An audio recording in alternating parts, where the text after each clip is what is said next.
Derek, good morning to everyone. Let me get set up here, and we've got clicker. Make sure I'm going the right way. Okay, before I get into the PowerPoint, I do want to um, basically thank the Broken Arrow Chamber of Commerce, Tiffany Shepard, especially. We had a great conversation Tuesday about today's Advocacy Breakfast, and I do consider it a privilege to be here to actually speak to so many advocates for Broken Arrow. And I also want to thank Tulsa Tech for hosting. This is such an amazing venue to be able to host. So we do want to thank Sharon Webley and also the entire Tulsa Tech team that's here today. So thank you very much. I want to mention several other folks from the city that are here. Obviously, our mayor and city council members. One, Johnny Parks, vice mayor, is out of town. Otherwise, I know he'd be here as well.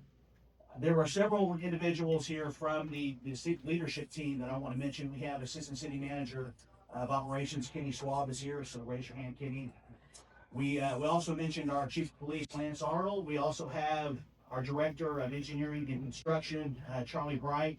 Charlie and his team have been predominantly responsible for actually putting everything together, and I'm very thankful, Charlie, so thank you very much for that. We also have the Community Relations Manager, Lori Hill. Lori Hill is just does an amazing job of helping the community, and especially the council members. And from our communications team, we have Raven White is here. She does a great job of helping, so great to see you, Raven. I want to mention Terry. Terry and I had lunch earlier this week. We had a chance to talk about advocacy and also the bond package. Terry also has a role with Proposition Number 7 because he's helping support the Tulsa City County Library and their efforts to actually bring a brand new library to South Broken Arrow. So it was a great conversation with Terry. And I also want to mention, this is very important, I talked a lot about it at the State of the City back in December, and that is the partnerships. And you're going to learn a little bit more about this in a few minutes, but I just have to recognize that in all of my almost 4 decades of being city manager, I've never worked in a community that there is such a great partnership between the city, the chamber, and the Broken Arrow Public School District. And we have Tara Thompson here today, and also let's see, Rosalind just walked in. It's great to see you. They were very instrumental in helping us put this package together as a part of the steering committee. So I just, I get a chance to talk to the superintendent on a regular basis, but I need to recognize our school district and how much they work with the city. So thank you very much, and please pass that along to the superintendent for me. So today really is about talking about, as Terry mentioned, on April 7th, we get a chance to go before our voters. We've done that, as you'll see here in a few minutes, 8 times in the last 21 years. And I'm very excited to share with you our bond package. Now, the last time we went to the community, it was in 2018. And so there may be some folks that actually were not in our community then who may not be familiar with what bonds are. The general obligation bonds, they're financing mechanisms that allow the municipalities to use city's portion of our property tax to pay for capital improvements. And April 7th is the next time to be able to do this. And these are the type of projects that the Broken Arrow community has approved in the past. Streets, public safety, the quality of life, which is also known as parks and recreation. Then also the city facilities, stormwater and drainage, which Broken Arrows have always supported. Obviously, when you're a community that's well over 100 years old, you're going to have challenges with managing your tributaries and the stormwater around your community. And then also, we have 2 other propositions. One of them is the library, and we're pleased to present, as we have in the past, that should all 7 propositions be approved by the community, there's no change in the current property tax rate. And obviously, there's a lot of discussion today about property taxes. To be able to present a $415 million portion for 1 through 7 and not change the property tax rate, it is an amazing opportunity from our community. And it just, as Terry said, we've just had tremendous growth over the last 25 years. So I'm going to put these up here, but before I do and talk about them, is that as we go through this, I'd like for y'all to keep in mind 3 words. And I spent some time last night trying to really just kind of boil down what this bond package represents for the city of Broken Arrow. And the first is generational. And what we're trying to do here is we're not trying to address the things that are going on in our community that need to be looked at in a 2 or 3 year situation. We're trying to do something that's going to last 20 to 30 years. And the packages, projects, and initiatives are going to help us achieve that goal, and that is to create roads, parks, public safety facilities, stormwater, a library, and our sports facilities that not only are the kids or the parents or the grandparents are going to benefit today, but also we're talking about 15 to 20 to 30 years. The second is opportunity. And I put this slide up here because I like to start off my presentations to talk about the successes Broken Arrow's had. And before I get into that, this bond package represents an opportunity simply is to help us to maintain a great quality of life in our city. And everybody, every city, that's what they're looking for. Everyone's looking for a better quality of life for their residents and their businesses. And then finally, we have a commitment that if in fact the bonds pass, just like we have in the past, we have a system in place to ensure that the tax dollars that the voters give us will be spent according to the propositions. There's not going to be any shift of any money. And secondly, we're going to do those in a timely fashion. So please keep those words in mind. Opportunity, basically generational, and then commitment. So in the last year and a half, 2 years, Broken Arrow has been recognized as one of the best places to live in the state and the entire country. Last May, we were recognized by U.S. News World Report as the 12th best city in the country. That was further improved about a month ago when they updated the ratings and said that Broken Arrow actually is the 6th best medium-sized city in the entire country. And that says a lot about our community. It says a lot about the people.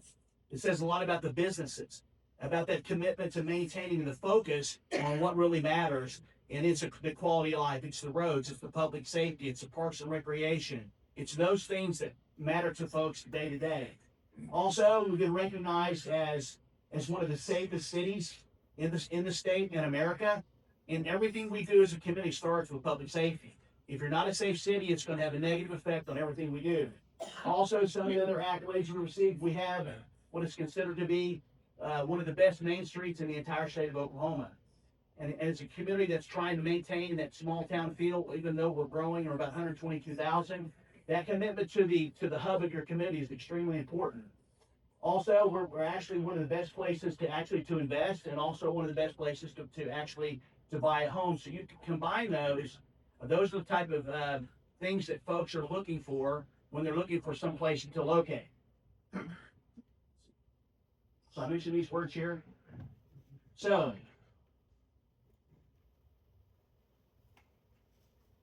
let me just start the presentation by saying is that let's talk about the 2018 bond package. I'm having trouble. I got to move out here a little bit so I can see. Before we go and ask the voters for any additional money, how did we do in 2018? I think that's very important because obviously when the community gives you $210 million, someone's going to ask you, where are we at?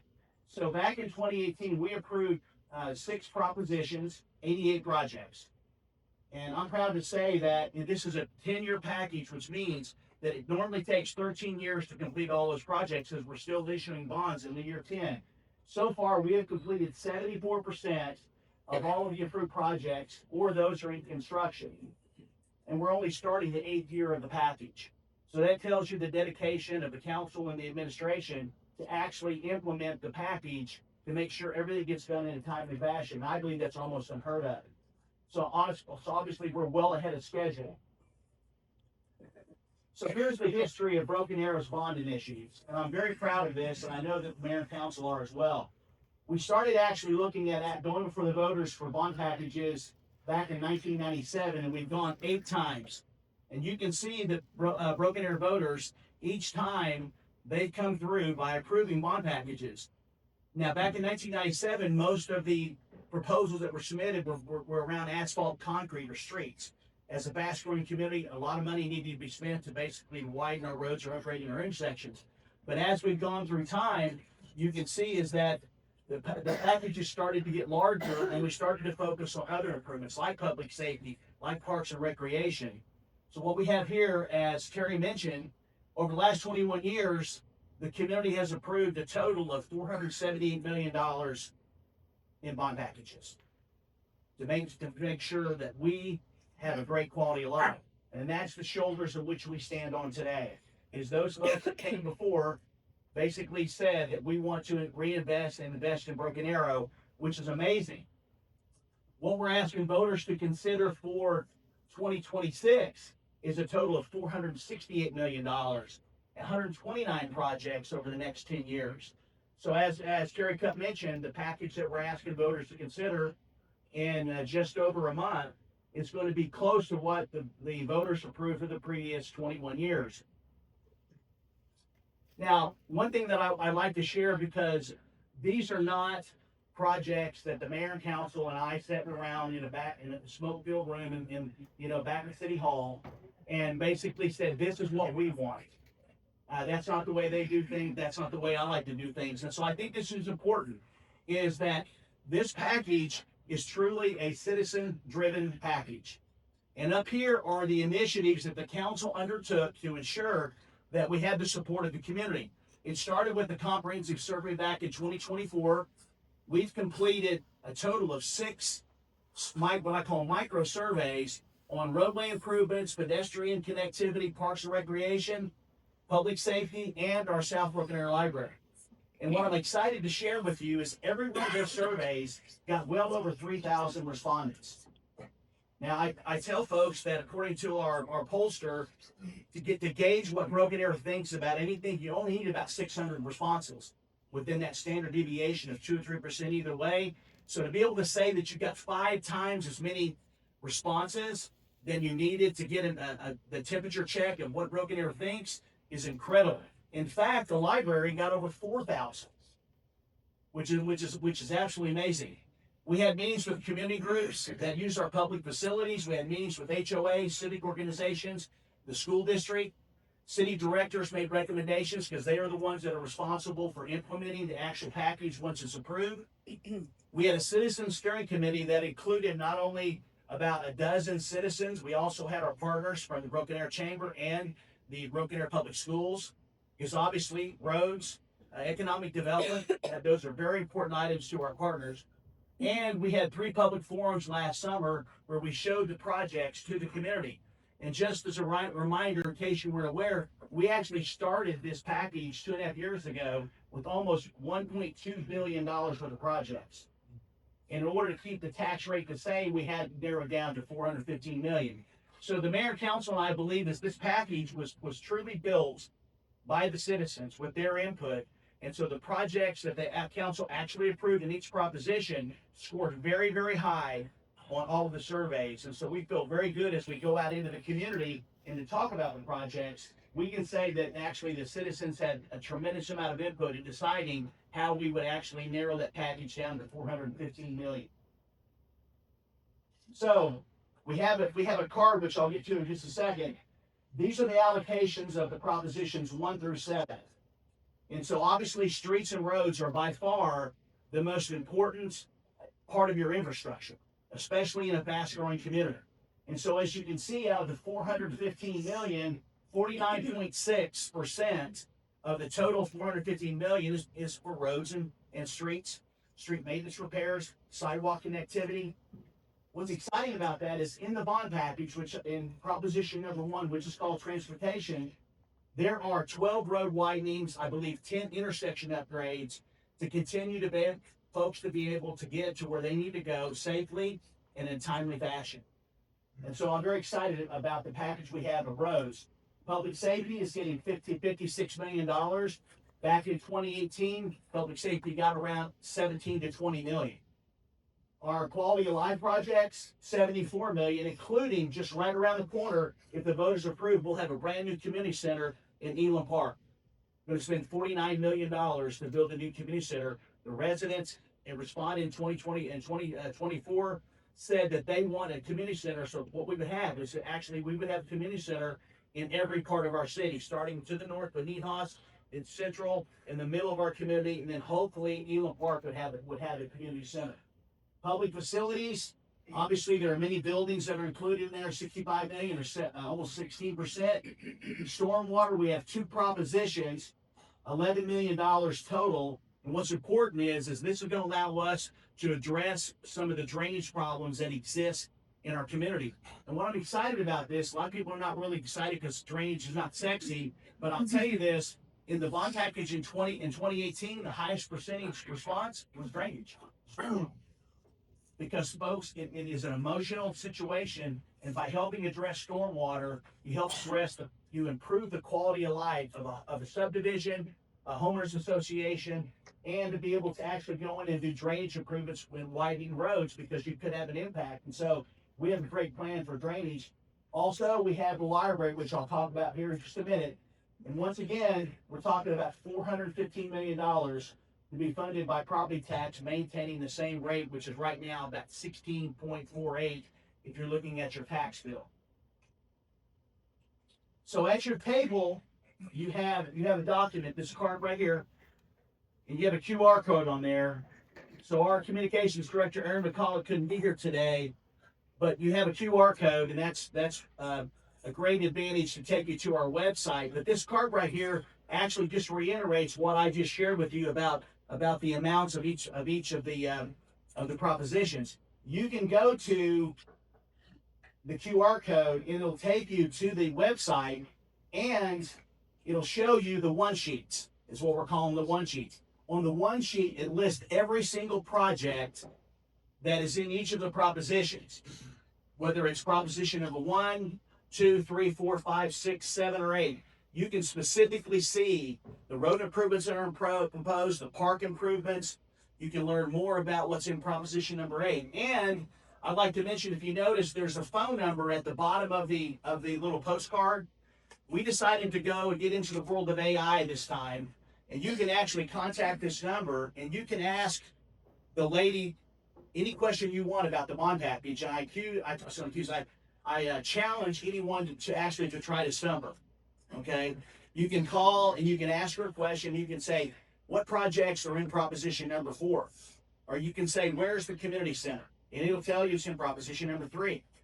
Any question you have. And so far, I don't believe anybody's been able to stump the AI, because we've really and thoroughly included all the information. And I just ask everybody, if you're sitting around tomorrow or Sunday after church, is to actually call the number and ask questions about the bond package. You have your card there, or you can get on the website. But so far, it's been very well received to be able to have a phone number you can call and get your questions answered. So I'd encourage everyone to actually look at the projects that are being included. Now, over the next 47 days, everyone's going to be inundated with additional information. We have, for example, digital billboards.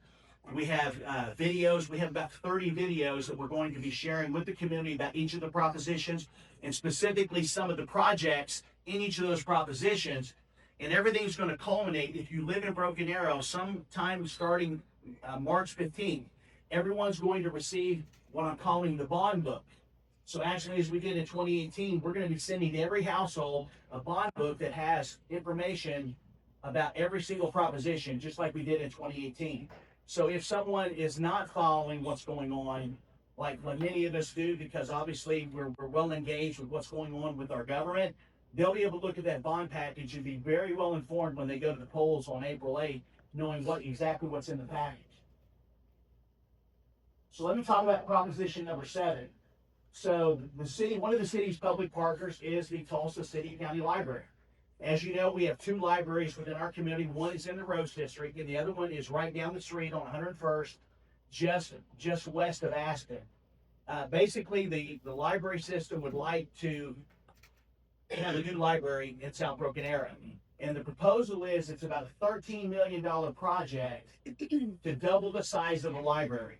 And so they came to us because they only have so much money, and they don't want to raise their property tax rates to be able to try to come up with a capital program. And so after much discussion, the city council said, let's find out if the community would support this initiative. And sure enough, as I mentioned, the survey showed that of those that responded, well over 4,000 said that they would be willing to contribute some of the property tax money to actually partner with the library. So under Oklahoma State statute, we can actually partner with another taxing entity and contribute funds to their project. And so what the city council has agreed to do is to contribute $4 million if the voters approve it towards the construction of the library.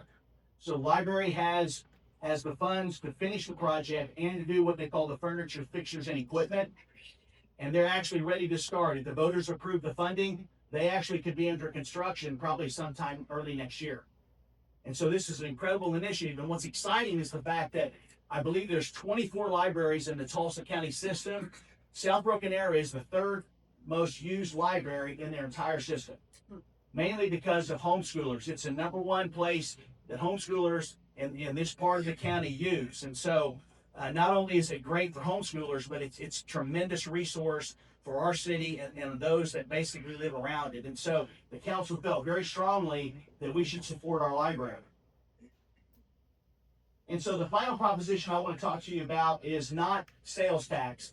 It's a temporary increase. Excuse me, it's not property tax. It's a temporary increase in our sales tax to actually support our sports facilities. Now, many of you that live here, either your kids have played in Indian Springs Sports Complex or Arrowhead. But what's happened is, just because we've been a fast-growing community, we haven't been able to make the upgrades or the improvements to the facilities because of other priorities. And so we decided that we needed to include a measure in the bond package to see if voters would support a 0.5 cent increase. And these are the improvements that we're planning. So we're talking about Arrowhead Sports Complex, which has girls bass fish. We have Indian Springs Sports Complex, and as most of you know, it has soccer, baseball, and adult slow pitch softball. And so we're talking about a 5-year temporary tax that would generate about $53 million to make those improvements to all of our sports complexes. So what does this mean? Here's some points I wanted to share.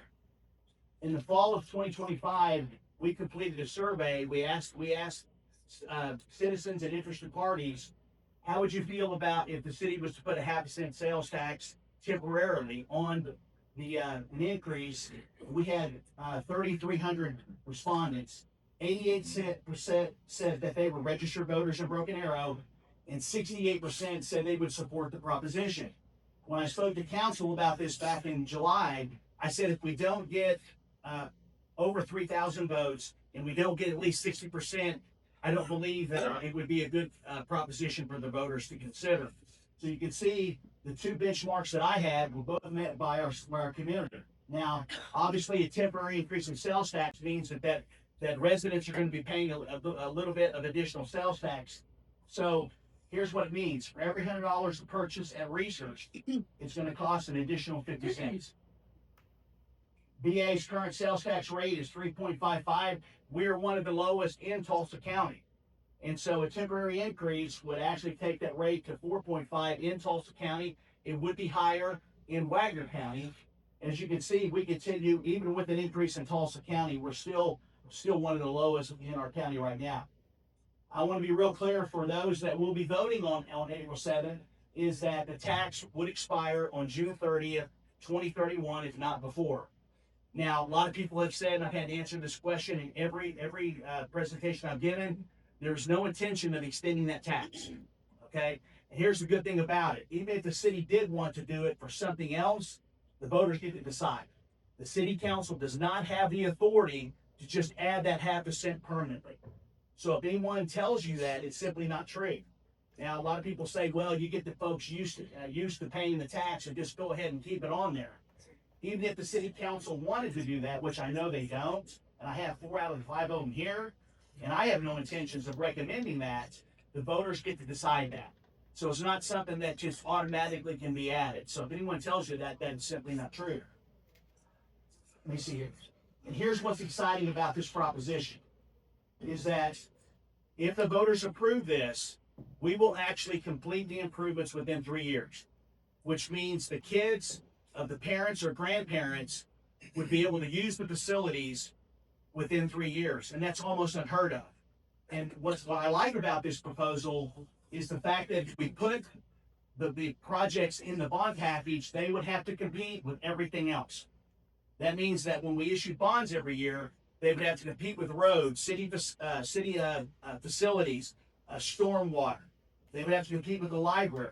But by separating them out, actually, if the voters approve them, then within 3 years, we'll have all those facilities done, and those kids can enjoy those fields almost automatically. Not only that, it becomes a huge economic driver. I mean, obviously, the chamber is in the business of representing the private sector, specifically the businesses. And by actually improving these complexes, actually we're going to see additional tournaments, which is going to drive people to Broken Arrow, which will help pay for the initiative, put more people in our hotels, put more people in our restaurants. And I guarantee you, your kids, if you've gone and played a tournament, they usually forget something. I forget stuff. I might forget batting gloves, so I'm going to have to run down to Dick's. I'm going to basically buy some batting gloves. I've forgotten my cleats before, believe it or not. So basically, there's all the incidentals, whether it's Walmart, Target, or Dick's Sporting Goods. Actually, we're going to help support the businesses. And so it becomes a huge economic driver for the local economy.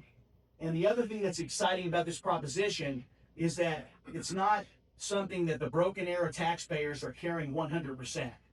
Only about 50% of the sales tax that's generated in Broken Arrow comes from Broken Arrows. The other 50% comes from people that come to our community and the businesses that buy goods. And so if we, by doing this, those people that come into our community are actually help paying for it, and the entire 100% of the cost is not on Broken Arrow residents, which means that we don't have to carry the entire load. If we did put it in the bond package, people that use those facilities outside of town, when they would go to Chick-fil-A on the way home after they had a double header, they'd be paying $1.18 in sales tax, and they'd be paying for the maintenance, not for the actual building of the facilities. And so this actually is a great opportunity to help our community have the facilities we need, but those people that come in our community can help us pay for them.